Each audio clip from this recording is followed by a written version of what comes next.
They're coming to get you, Barbara. Stop it! You're ignorant. Hi, it's John Living Dead. I'm Kenny, and today we have a very special guest. I'm a huge fan, and we've been trying to have him on the show for a while now. He's a busy dude, so we had to go back and forth for a while before he was able to free up some time. Ladies and gentlemen, it's my pleasure to introduce to you writer, director, and a little bit of everything else. You probably know him as Jason from the extremely popular Friday the 13th fan film, Never Hike Alone. Vincent DiSanti. Hey, Vin, Kenny, how you doing? I'm doing well. glad to have you, dude. We've been wanting to have you on here forever.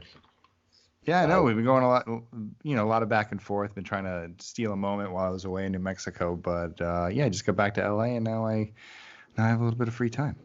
Yeah, we really appreciate you coming on, man. I'm a huge fan. I know there's a lot of other people that really enjoy your work. First things first, were you surprised by the success of Never Hike Alone?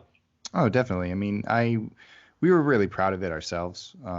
It was a long road, and to finish the film was like a really good accomplishment.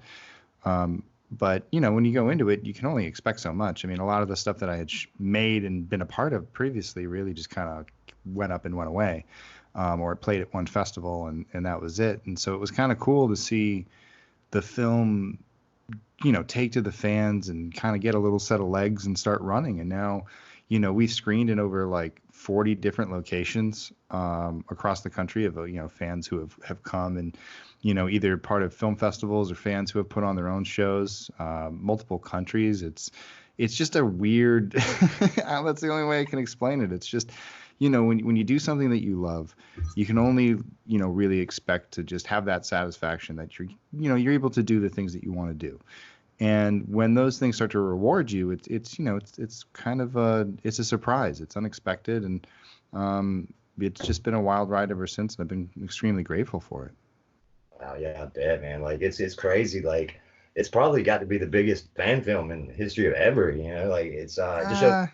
No, I mean, there's plenty of fan films that have made. I mean, a lot of the Star Wars and Star Trek, and there's a lot that have been really popular with fan bases. But I think in the realm of Friday the 13th, sure. I mean, I think that expectations for a Friday the 13th fan film were set at a bar, and Never Hike Alone came along and reset that bar. And now you're seeing fans all over the country, all over the world. I mean, there's the Michael versus Jason that came out not too long ago, was shot, I believe, in Australia. So you're seeing fans all over the world take bigger shots and take bigger chances at bigger stories. And it's a pretty cool thing to see. And, Never Hike Alone was kind of the first out of the gate. And it's just exciting to see kind of everybody jumping in and doing it now. It's definitely inspired a whole lot of other people, man. I love that about it. It's just a great film, man. It shows me how hungry people are for, classic horror and Friday the 13th in general. Did you grow up a fan of horror? And if so, what were some of your favorite films? Oh, totally. I mean, I grew up obviously watching Friday the 13th, Nightmare on Elm Street, Texas Chainsaw Massacre, Halloween. Those were the big ones. And then I watched a lot of like Full Moon Entertainment. So there was like stuff like Puppet Master and Demonic Toys. Pumpkinhead. I watched, films that really scared me as a kid were like the more serious ones. Like Candyman really scared me as a kid. So did American Werewolf in London, Nightmare on Elm Street.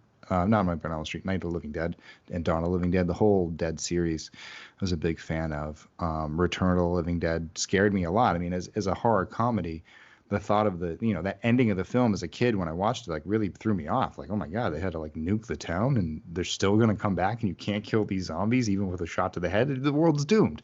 And so it was like one of those things that really kind of freaked me out as a kid. And I just, I took to the genre and I never stopped. Right, I'm a massive, I love Return of the Living Dead as well, but I'm a, enormous Romero fan. Like I said, I was like, his death is one of the only like celebrities that ever, affected me personally. Johnny Cash was the other one. Oh yeah. Tell us a little bit about the production of Never Hike Alone. How did you manage to land Tom Matthews? Well, I mean, the production of Never Hike Alone, to kind of start there, was a long process. It was me and about two other guys, one by the name of Kyle Klein, the other by Chris Ellis, and of course Andrew Lady, who was our lead actor. The four of us really were the core component of putting it together, and eventually we added some people like Jonathan Cabrera and another good friend of mine, JD Martz, who were basically, this was a ragtag group that shot a majority of the opening of the film, a lot of the interstitial, wandering around the camp, a lot of the beauty stuff.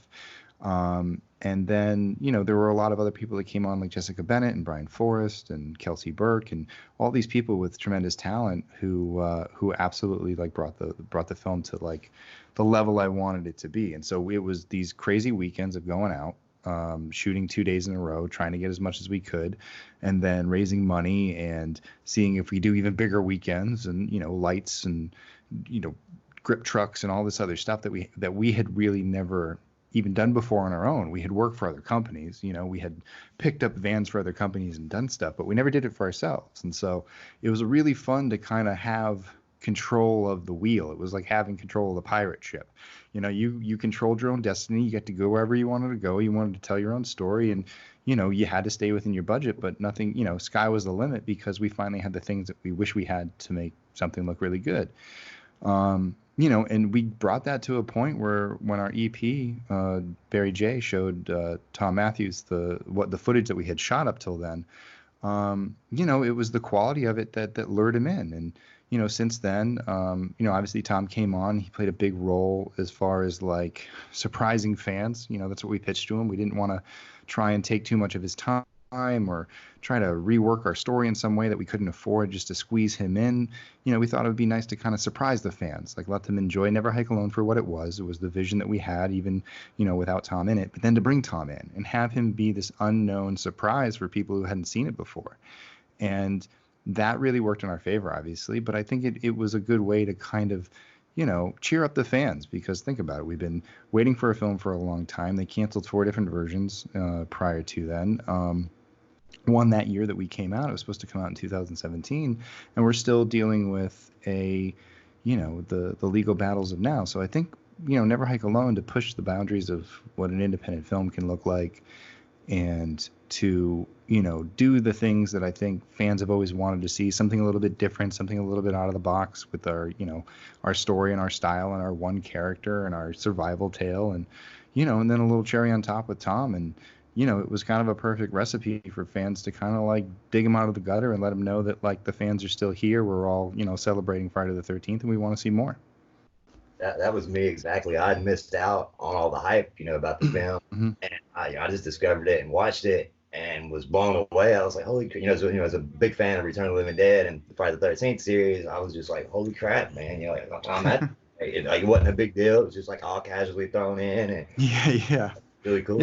Yeah, we wanted it to feel natural. We didn't want to do something over the top. And, it's a little, the sequence is a little over the top. We do some fun things in there. But, now since then, we've been able to develop more films. Tom's come on board as an executive producer and a partner and a friend. And, we've sat and we've talked about Tommy, and we've laid out a game plan for him, something that made sense to like complete his story. And then we also have, some really good Jason action, some good Jason story, and all this stuff that I've always wanted to do. And, the next one up is Never Hike in the Snow. And we've been preparing for that for the last couple of months. Obviously, we had our successful Indiegogo campaign, which is actually still on demand. We have some stuff from Overstock on there right now, as well as some new pins, some new T-shirts, DVDs, Blu-rays of Never Hike Alone, and then we have pre-orders for Never Hike in the Snow. So, people can still contribute. They can still get their name in the credits. And right now we are about 2.5 weeks out from shooting. I just got back from shooting 13 Fanboy in New Mexico, and we're just ramping up for the final parts of pre-production. It's just been a lot of the boring stuff, paperwork, SAG, vehicle rentals and props and costumes, and just lining everything up. And I think the most exciting thing that I've really been kind of pushing along with our VFX supervisor, Nora Yearwit, is, a lot of the effects and practical effects that we have for this. And they're very complicated, and it's been a while to build, and we've been kind of like scratching our heads on how we're going to build everything. And, our team has expanded, and we found people. I got Bill Hunt is out in New Zealand doing concept work and modeling work for us, and he's sending stuff overseas. And there's artists and all over the world who are contributing and giving something back in some way, shape, or form, offering favors. So, through another collective effort of all these people that, if you think back, started with 3, 4, 5 people, and now it's like this huge conglomerate of independent artists who are, donating some of their time or coming in and working at a discounted rate. And, just finding ways to get deals on materials and donating props and things like that. It's really become like a mass effort, and it's been insane. Like we have like our all of the weapons that are being made for the film are from Horror Effects Design, which is out in the middle of the country. And so, it's kind of funny because it's just like all these people that we see on social media and at conventions and things like that, now being able to contribute to the film just goes to show you that this is a film made by fans for the fans, and we're drawing from the fan base to get it done. And I think that's what makes projects like these special. I mean, it's a shame that your film kills the remake. That's like so much about Hollywood today, and like I always say that the indie guys are the only guys doing anything worthwhile, for not only guys, but for the most part. They seem to be the only ones with original ideas anymore. I was so caught up by Never Hike Alone that it wasn't until recently that I was aware of some of your other work. It has to be pretty cool to be able to say that you're the only guy to ever portray versions of both Jason and Michael Myers in productions of a decent scale. Yeah, no, it's definitely a cool thing. I made The Spirit of Haddonfield with my buddy Renee Rivas out in Flagstaff, Arizona, and that was a really cool one that came out in 2018 and did a couple of festivals with it. I know it did really well at the Idaho Horror Film Festival, the fan film block that we were a part of. And Renee, right now he's just working on his film The Tent, which has been out at some festivals. And then the other one I made was called The Face of Michael Myers with a company called Hawthorne Productions. Stephen Wolf was the director on that and did a really, great job. Very, both are very different styles of stories, and, but, Renee has a very cool visual style, and Stephen has a really cool, it's very heady and like very smart and very cool. And I like the concept of it. It was something that was supposed to be a concept piece and we wanted to do. And I think that, there's still a chance that maybe we can do the rest of it. But I do have to correct you one thing. I believe Tom Morga played both Michael and Jason. Okay. Dream Jason in part 5 technically, and then I think he played Michael in either not 3 but 4 or 5, because he worked with Dick Warlock on 5, so I think that there was some connection there, and he did end up playing both characters at least a little bit, and he didn't get the full role, but I think he did a stunt for Michael in one of them. Okay, well, that's cool. I mean, you still did the biggest version, Sam, we'll say that. Yeah. Well, I mean, I'll no, it's definitely cool. I mean, getting to take on both characters. It's a fan film, but it's still a challenge. I mean, we still take it seriously. We still want to give good performances, and playing Jason, playing Michael, they're two different sides of the same coin, and each side is very different. It's with Jason, there's a lot of emotion and different things that you got to do with your body to make it really contorted and move a certain way and move at a certain speed. And then, Michael has his own speed, his own stride, his own walk, and his own headspace. And it was just, it's cool to dive into the heads of these characters. And I think that, Michael and Jason are two that with my physical body type and things like that, it makes sense for me to play them. And, they're a challenge, but they're a lot of fun. Yeah, there's definitely subtleties to each character. Speaking of Jason, I thought that your portrayal was up there with Hodder, Brooker, and Lehman. How did you prepare yourself to take on the role of horror's biggest icon? It was actually a long process. I mean, it started with just becoming a cosplayer. I wanted to build my first costume, and I did. And like the first time I tried to shoot Never Hike Alone, it wasn't very good. It was this latex mask that didn't fit. It was too short for my neck, so it would pop out of the shirt. And even then, though, I mean, even with the that and the NECA mask and like the clothes that I had made for then, I still concentrated on like what Jason meant to me, and I moved in certain ways that I've always wanted to see Jason move. And it was a culmination of time of literally just putting on costumes that I was building as I was going, and taking, going out with Chris and going out with Kyle and going to camps and just walking around and looking at it and saying, we can do that better. Look at my posture here. That isn't right. I should be a little bit more here. So, making sure that we were on set to really keep, there was like the posture police of like, all right, roll your shoulders back, get here, like get into that position and stay there and don't fall out of it. Don't slump. Don't, get into positions that made Jason either seem weak or odd. We wanted him to always feel powerful and looming. And so with those kind of thoughts in mind, it was just this looming giant who was always around and always kind of plodding around and looking and searching and moving in the shadows. So there was a little bit of like featherweight to the move too. So it's when Jason's angry, he's plodding along and strong and strident, and when he's sneaking up on somebody, he's a little bit more soft and smooth and stealth like, and like an undead ninja.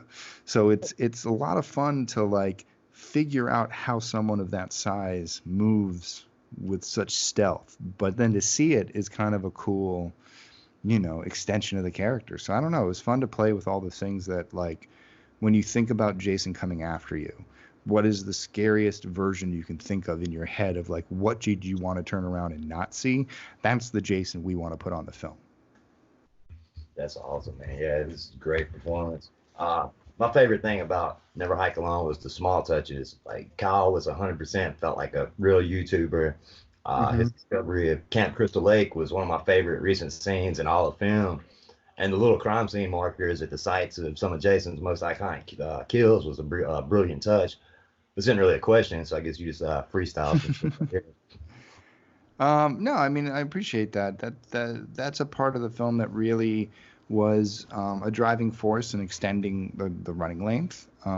Something I always wanted to do, which was take a tour around Crystal Lake and have a character really examine it, really look under the skin of the camp, because I feel like Camp Crystal Lake is one of those places in film that if you could manifest it in reality, it's one thing that we would all love to just walk around. What do? We buy tickets to Nobi Bosco and we walk around the filming locations, or like before Higgins Haven burnt down, or before Packanack Lodge was knocked over, the Jarvis House, or any of the other places that have been, filmed at over the year, famous filming locations. We want to go there because it makes us feel like we're a part of the film. And I think that for us, this camp that we found became our Camp Crystal Lake. And so we wanted to give people the experience that I think I had walking around that camp, about being there. I mean, seeing it on film is one thing. It's a beautiful, looks great. When you're there, you just feel this energy, and I can't explain it.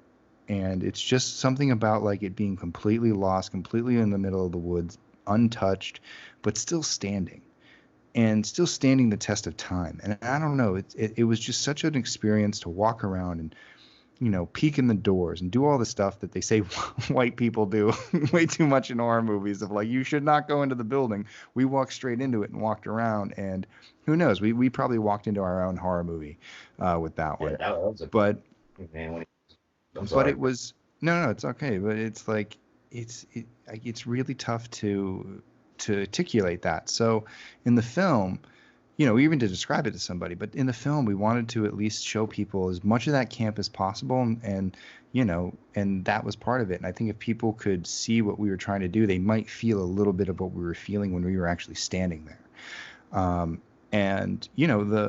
With the ribbons, it was really interesting because those ribbons were there. They weren't crime scene markers, obviously. I think they're just there to mark down which trees should be cut down.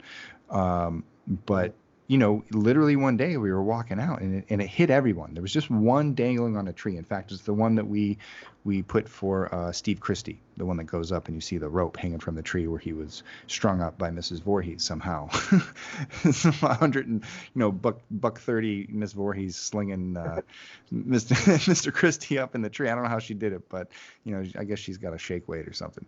Anyway, so when we saw that, it, like, all of us, it caught us out of the corner of his eye. This little like ribbon in the breeze, and it was creepy.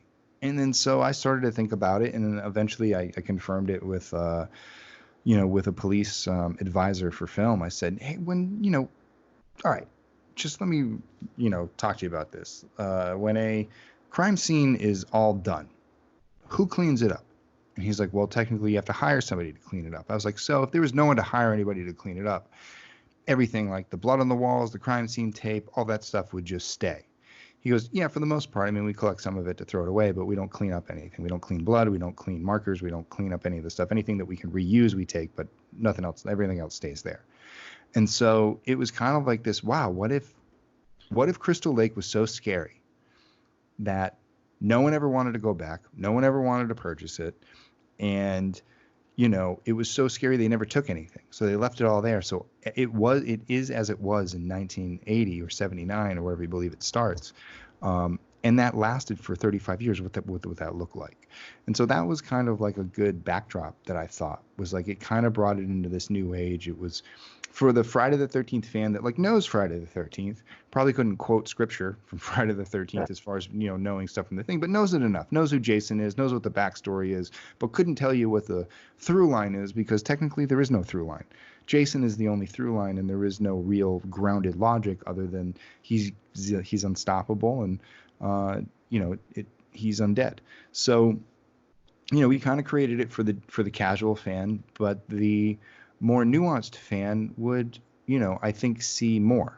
They definitely catch up on the things that we were trying to show as far as like, no, this is really grounded in the world of Friday the 13th, and we're trying to really shine a light on kind of the elements of the franchise that were never really put in the forefront. They were there as backdrop, they were there as a theory, but we wanted to make it feel like, no, this was like, these are the things we've always wanted to see in Friday the 13th. Some of the things that are the staples, like, the nudity and, the drug use and all that stuff that like, was a sign of the times and was a part of the 80s. But really, if you make Friday the 13th without it, it doesn't hurt it. So, to give it kind of a chance to do something different. And instead of focusing on things like that, more focus on the awe and mystery and, creepiness of Camp Crystal Lake. Right. There was like a level of depth that you captured in like a 54-minute runtime or whatever that wasn't even some of the original films. Like I thought that was really cool. Like it just brought me all the way back, like total nostalgia trip, and I just felt genuine. Yeah, I mean, and yeah, we were definitely going to chomp onto the nostalgia nerve from everybody, and I think there's only a couple deaths in the film, but there is a lot of death in the film. We reference a lot of death. We bring back the subject of a lot of death, and we have a character that almost dies several times. So there was like something to that was supposed to replace just, what we didn't have was a body count. I just read something 2 days ago where somebody's like, why didn't you just make it a group of people hiking? First of all, that fan film has been done before. I've seen it like 50 times. And I didn't have 5 actors that were willing to give me a year and a half of their life and not change their look, not change their hair, not change their facial hair, and go up every weekend and not take a dime. So if you can find 5 people like that and who are also like really, really good actors like Andrew is, then, bring them out. We'll put them in the film. They can work for me anytime. But, that's what we had. That was our team, and we worked with what we did. And, we knew our limitations, but we said, even though we have this limitation, how can we overcome that, and how can we overcome expectation? And that's, that was our model the entire time. Yeah, he was great too. Like I love this scene in the tent, and all the scenes where he was hiding from Jason and had to patch himself up. And I thought he did an incredible job. Mm-hmm.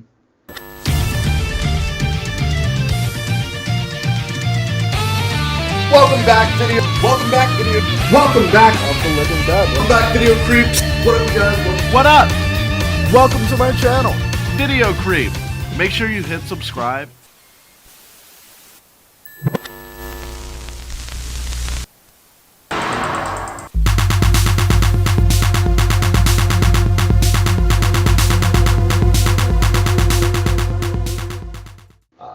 I know that you were crowdsourcing for some of your upcoming projects. Is this still an ongoing campaign? And if so, where can the fans go to help out? Yeah, we are actually still on Indiegogo under Never Hike in the Snow. We, I kind of mentioned it before, but we have some items that are still there. You can still become an executive producer, a producer, associate producer. $5 just gets you a credit in the film. We have the Blu-ray for Never Hike Alone, the 3rd edition. We're getting low. We're under 300 copies right now. And I got a couple conventions coming up, and I usually sell about 75 per convention. That really goes towards helping the film. So if you want to grab one, you can either grab it off Indiegogo, or you can email us at wompstompfilms@gmail.com, and we can process it right through PayPal if you don't have the ability to go through Indiegogo. We have shirts, pins, things like that. I'm going to be coming to the upcoming Days of the Dead Atlanta. So I'll have some products there to help support the film, and we'll get your name in the film as well. And then I'll also be in Horror Hound Cincinnati to help promote the film for some of the post-production that we'll be doing around that time, since we're pretty much wrapping up the film the week prior to that. That's awesome, man. I know you have some other projects going on, but where do you see yourself after finishing your final films in the Never Hike Alone saga? Right now we're kind of really focused on Never Hike in the Snow. and we got to get this one done, and we got to see what it takes to get the production there. And then, once we're done and we're able to kind of get through it and, do everything that we said we're going to do, we're going to look at the next film. We're going to have to really, learn from this one, budget out accordingly, and then, take it to the next level. I mean, we're really focused on Never Hike in the Snow, really, once again, resetting that bar. We really challenged ourselves this time. The script went through a few iterations. Even recently, we made a big change to the ending to really kick things up a notch. We had some extra funding and we did really, really well. So we wanted that to reflect within the film. And instead of trying to divide it up and, take time in between to make two films, we thought that, while we got the money and while we got the time to make the story, we can do a lot of things with this. And so we're like with Never Hike Alone, I think that we're looking at a kind of like a mid-20s running time right now. I mean, Never Hike Alone grew to 54 minutes. I don't think we're going to do that. We're going to keep it short this time out. But it's going to be, I mean, the production value is out of control. I mean, already the things that we've been locking down and, the camp and all these different things that we've got now, it's just really exciting. And the things that we didn't get to do on Never Hike Alone, as far as like visual effects wise, because of the limitations of our budget, we're now able to really step it up in that game and build some really cool rigs and do some stuff and set some stuff up. But at the same time, tell a really good story. I always feel that one thing that Friday the 13th has lacked, or when it has done well, it's focused on, is having a good story and having good characters. And I think that our cast and our storylines and our characters are really special to the franchise. Obviously, we got Tom coming back as Tommy Jarvis, and then we have Vinny Guastafara coming back as Sheriff Rick Colon. Their story is very compelling. Their rivalry is very compelling, very entertaining. Vinny has a big role in this film, and he's very entertaining. He's a very good actor. I think that, fans are going to love to see him back. And, we're bringing Brian Forrest in to play his deputy, which will be really cool. And many of you will remember Brian as the gentleman who stunted for me in Never Hike Alone. He played Jason as well, but he's also a very accomplished screen actor. So we thought that it would be great to give him a chance to show his good-looking face on screen and be this police officer stuck in the middle of something that he doesn't understand, and he has a really good character arc and role. And then we also introduced recently Anna Campbell. She's going to be playing the mother of Mark Hill, who's going to be played by Cortland Gordon. And Mark is really our Andrew of the film. He's our subject who is out there and on the hunt from Jason and has to get away. And whether or not he makes it out, his being missing has a big impact on the town. And we see how that kind of permeates throughout all of the characters that we introduce. And also Jason included and where he's at, and we got some special surprises lined up for him.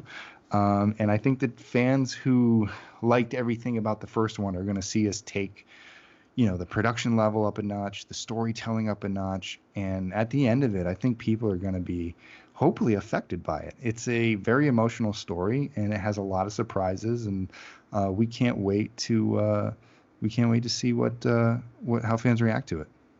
I'm super excited. I can't wait to see him. What's Vincent DiSanti's favorite Friday the 13th? My favorite is Friday the 13th Part 6, Jason Lives. That's definitely the one that if I have to put one on, I mean, I'm definitely putting that one on. That's a good one. All right, you seem to be a pretty modest guy, but I'm going to put you on the spot anyway. Cunningham and Miller should have their legal bull crap, completed soon. And I've always said that you and Womp Stomp should be officially handed the keys to the franchise. I can't be the only one that feels that way, and I really believe you guys are the only ones that can do the series justice. Otherwise, we'll end up with some mediocre nonsense like the recent remake. Two-part question. Would you jump at the chance to do an official Friday the 13th film? And if so, and you were given creative control, which direction would you go with your take? Well, first of all, of course, I would want to work with Friday the 13th. If I was given the opportunity to work on the franchise, that would be my dream come true. That's why I'm doing this. Ultimately now is that I want to prove to everybody that I can do this. And I've worked a lot of jobs and I've done a lot of things. And if there's one thing I've always wanted to do, it's work on Friday the 13th. And I've worked really hard in my career to Not just, not just a filmmaker is, making fan films, but, working on live action sets, working in feature animation, putting time in, studying and getting better and understanding the system and, the industry inside and out on all different levels. I would really like that opportunity, and it's really unfortunate to see where we are with Miller and Cunningham and them not being able to come to a settlement. I know June is supposed to be the deadline this time for a new ruling, and I have heard that if he wanted to, Sean could keep appealing until the end of time, and I really just hope he doesn't. It's really sad because these films can be made, and there's ideas out there that could really soar up. As far as like what I would do with it, I don't think I want to go too far into it. I would say this.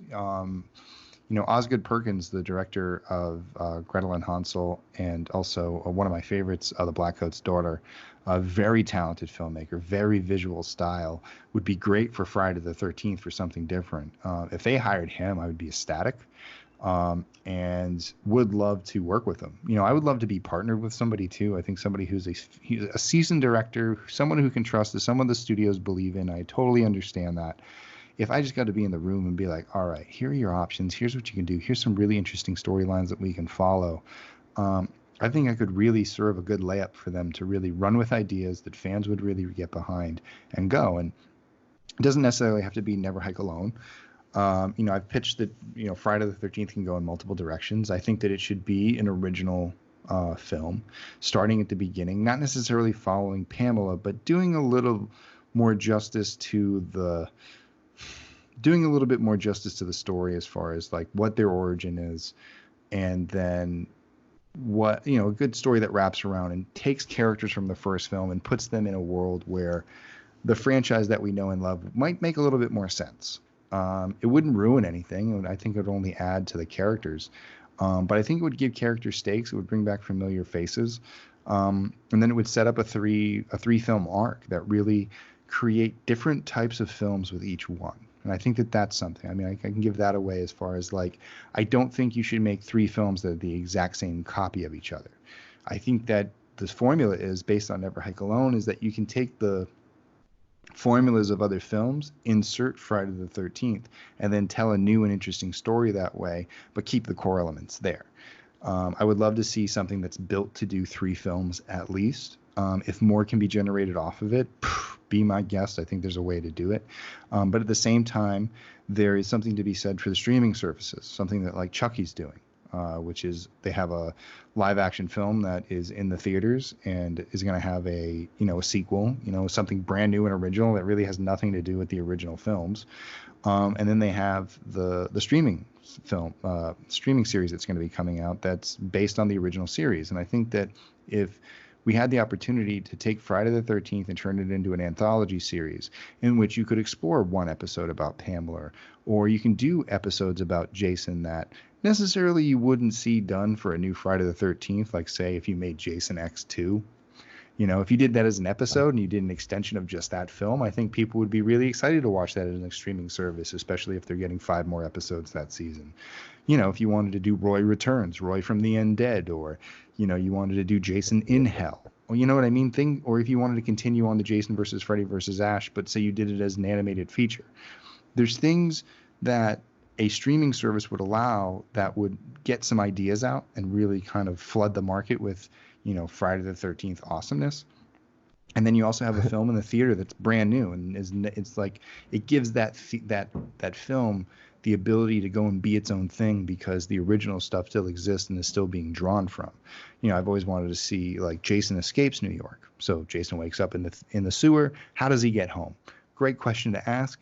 Give that to a really cool filmmaker. Watch them make something awesome with a medium, a medium budget, and put it on streaming, and people will love it. You know what I mean? I think that this is something that if Miller and Cunningham can get their acts together and come up with something, there's plenty of money to be made for both of them, and there's plenty of room for new content. So what are they waiting for? I mean, the more they do this, the less money they're going to make, and it's going to like ruin the whole point. It's sad. And this right now, especially in this time with Halloween coming back and another new Texas Chainsaw Massacre, and now the Freddy's about to come back.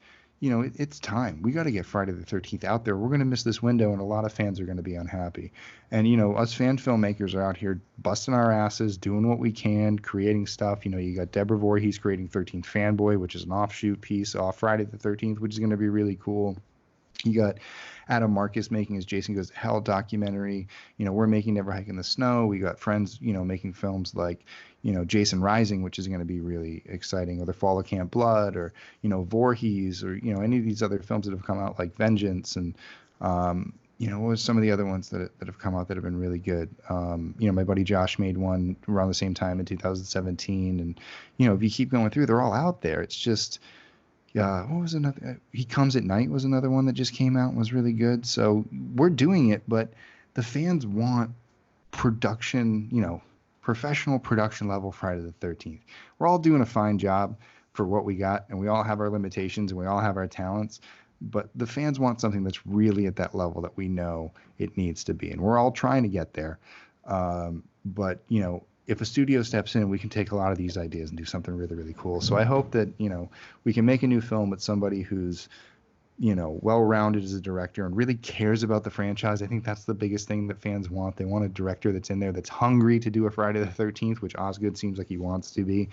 Or like I thought that, what's his name? I'm forgetting it now, but he was supposed to direct it before Breck Eisner.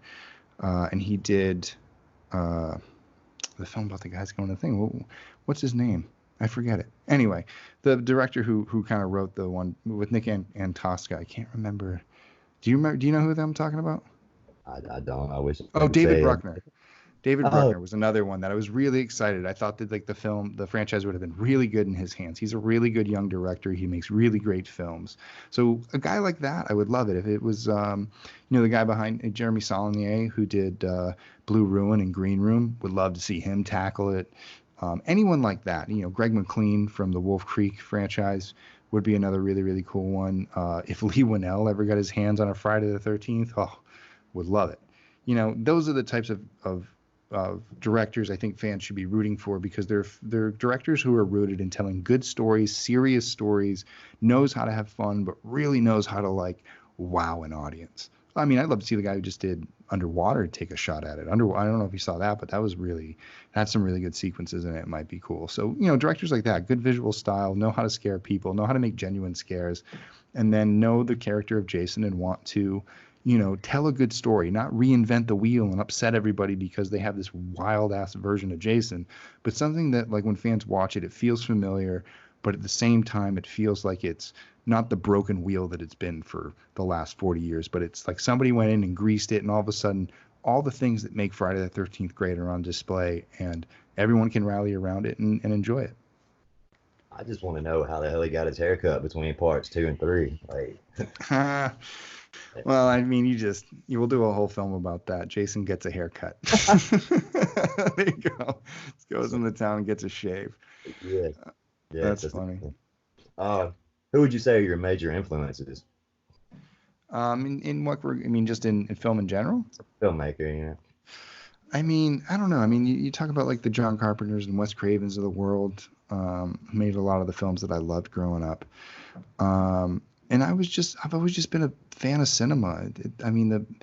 Godzilla was a big, that's kind of crazy, but Godzilla was a big hero of mine. But that whole franchise and seeing that happen, and all these things that always just made me want to be a filmmaker. I just get inspired by people that I see, the people that I work with, and sometimes I don't even think about who's made him or what's made him. That just the entity that a film is what inspires me. And I get to know some of the people that have made them, and I've talked to certain people behind the scenes who have worked on big things, and have these really cool stories. And I think that all the people that I've worked with and learned from and just soaked knowledge from, it's just been a really I think it's everybody. It's everybody that you come in contact with out here.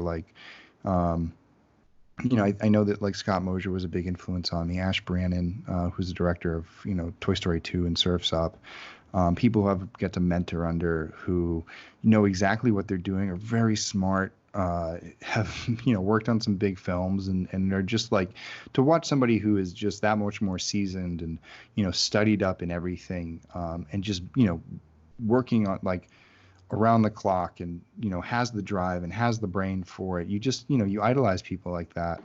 And you just, you want to, when you do your work, emulate not only the way that they do work, but the way they treat people. It's always a big goal of mine that when people come onto my sets, that they walk away feeling like they had a good time. And they feel like they accomplished and they created art and they wanted to do the things they've always wanted to do. They didn't get hassled. They didn't get treated wrong. And that we're all out there for the same reason and we're all just one big unit going along. And I learned that from the people that I worked for, and it's by showing mutual respect to people. So I think that, as I've done this, for a while now, it's really the people that can lead and inspire. And I think that's really what I strive for. That's one thing I've always liked about you. Like everybody that I've spoke with that has either worked with you on projects or met you at conventions or things of that nature has had nothing but great things to say about you, being a nice guy and stuff. So I always thought that was really cool.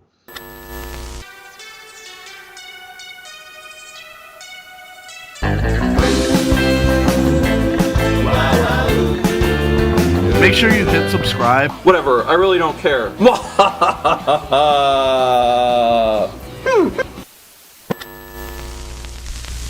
Hello, internet fans.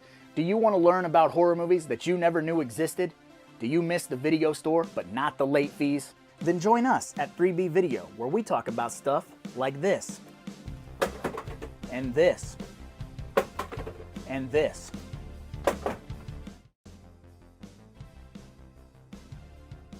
If you'll excuse me, I've got some videotapes to return. You like Huey Lewis in the news? What's your all-time favorite film, regardless of genre? Wow, I mean, it's kind of tough. I mean, I feel kind of stupid saying Shawshank Redemption, but that was one that really kind of struck me. I mean, I watched it all the time as a kid. I think a lot of us did. Man, I don't know. I watch everything. I mean, lately, some of the things I've been inspired by are like Upgrade by Lee Winnell, that movie was just so good. It was just such a nice, compact, awesome film. Uncut Gems this year really shook me. I love when a film can like really put me on my ass, like Lighthouse. It's odd, it's different. It's, because I think what it is that I've seen so much of the Save the Cat typical Hollywood story, the one that always sells, the same arc, the same stuff, and I get really inspired by people when they just kick the standard to the curb and they reinvent the wheel in a really interesting way with interesting characters, and do the unexpected.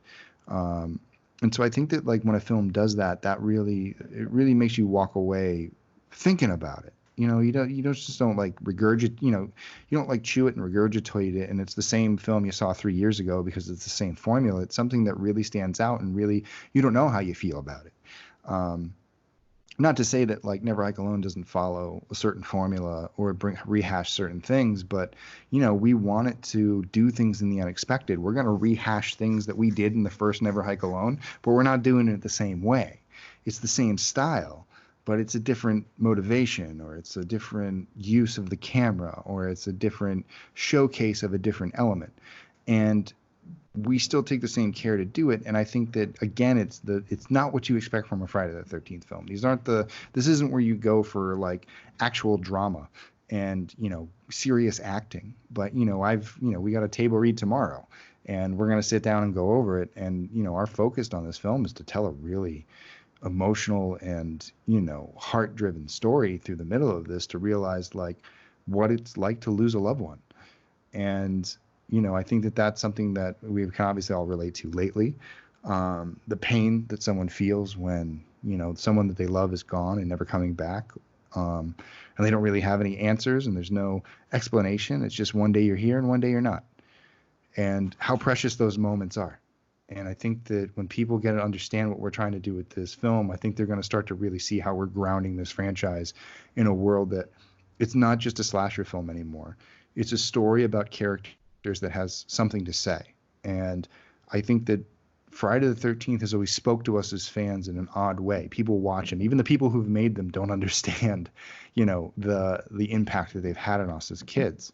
and as young adults, as we ingested these films and watched them and had fun with them. But, they had lasting impressions on our psyche and the way that we watch films and characters that we've had. And I think anyone who's had the opportunity and been lucky enough to meet some of the alumni, I think when you go back and you watch the film after meeting an alumni, you want them to die less. You know what I mean?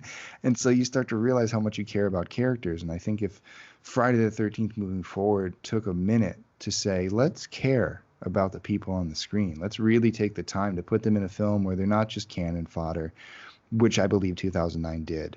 And it played into the stereotypes of a Friday the 13th film, and it backfired because it was the safe bet. It was this is what a Friday the 13th is. You don't really have to try. Well, dang, folks. I just noticed right now that the video cut out about 10 minutes early and the voices got all weird. It went. This is Frank with MutantFam.com coming to you from the New York offices. I'm really sorry that the last few minutes of that interview couldn't be heard, but we're going to be bringing you some really big things. We're going to have a live tweet of Never Hike Alone on Friday the 13th, March 13th of this year. We're all going to tweet the movie together, and hopefully we'll be able to get him back on the show again. Thanks for listening. They're coming to get you, Barbara. Stop it. You're ignorant.